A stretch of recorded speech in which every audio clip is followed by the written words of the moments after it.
பாருங்க. வைகோ. வைகோன்னு ஞாபகத்துக்கு உங்களுக்கு வருதா வைகோ? எங்கிருந்தார்? எப்படி இருந்தார்? அப்புறம் எப்படி போனார்? இப்ப எப்படி இருக்கார்?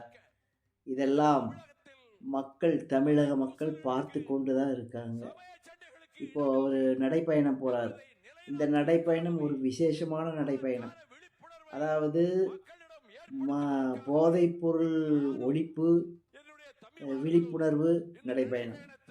இந்த போதைப் பொருளால இந்த 4 1/2 வருஷத்துல எத்தனையோ பேரு செத்து சுண்ணாம்பாகி போனதுக்கப்புறம், இப்ப தேர்தல் வர சமயத்துல நடை நடை பயணம். இந்த நடைப்பயணத்தினால யாருக்கு என்ன விழிப்புணர்வு வரும்? யாருக்கு என்ன லாபம்? அப்படின்னு பார்க்கணும். கூட இருந்தவங்கள எல்லாம் கட்சிய விட்டு அனுப்பிட்டாரு.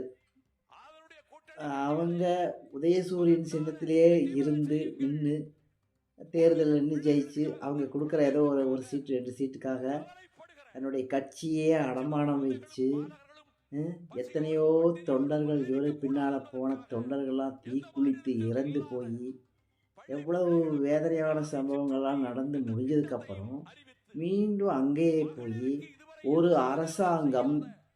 அரசு மது விற்பனை செஞ்சிட்ருக்கு.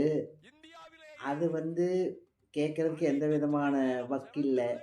ஆனா இவரு நடைப்பயணம் போறார். போதை ஒழிப்பதற்காக நடைப்பயணம்.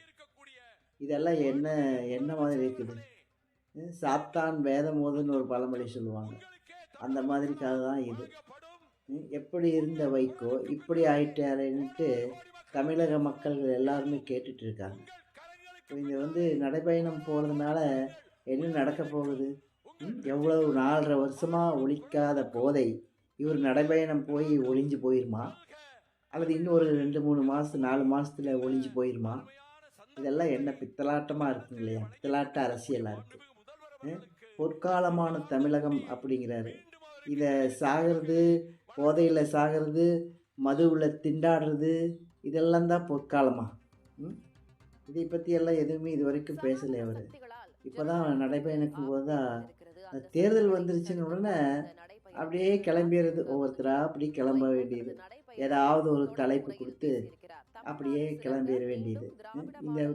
இந்த பயணத்தினால இந்த போதை மருந்து ஒழிக்க முடியுமா? அந்த கட்சிக்குள்ளேயே எத்தனை பேர் கைது பண்ணாங்க.